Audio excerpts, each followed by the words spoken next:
नबी करीम अलैहिस्सलाम नमाज पढ़ा रहे थे। ज़ोहर की नमाज थी, असर की नमाज थी। सही मुस्लिम में मौजूद है। हजरत अबू हुरैरा फरमाते हैं नमाज पढ़ाते पढ़ाते नबी पाक ने कदम आगे किया। नमाज पढ़ाते पढ़ाते कदम आगे किया और यूं हाथ उठाया, फिर वापस कर लिया। अब नमाज पढ़ के ना तो सलाम फेरा तो सहाबा अर्ज़ करने लगे, या रसूल अल्लाह सल्लल्लाहु अलैहि वसल्लम, वो नमाज में पैर भी आगे किया तो हाथ भी उठाया, तो वजह क्या थी? पहला सवाल तो ये है कि आप लोग नमाज पढ़ रहे थे या हुजूर को देख रहे थे?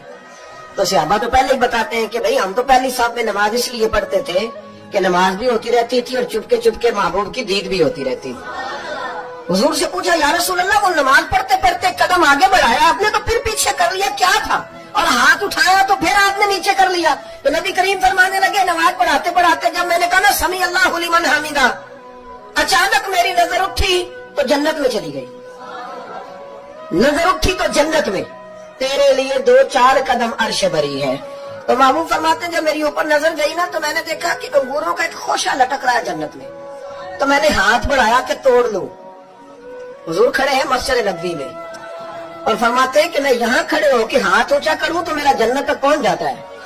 फरमाया मेरा इरादा हुआ कि वो खोशा जन्नत का तोड़ लूं और जरा मैंने पैर आगे बढ़ाया ही था तो मेरे दिल में ख्याल आया कि जन्नत राज है, तो राज ही रहनी चाहिए। ये राज खोल गया तो मजा नहीं आएगा।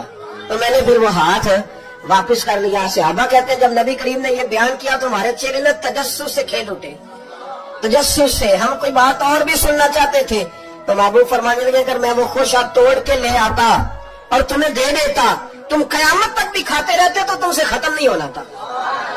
ये सही मुस्लिम की हदीस है। ओ भाई, मेरे रसूल करीम के वाक़या में राज पे शिकवा करना, कहना समझ में नहीं आती कैसे गए थे। तो तू जो चाहे तो हर शब हो मिसाले शब असरा, इसलिए कि तेरे लिए 2-4 कदम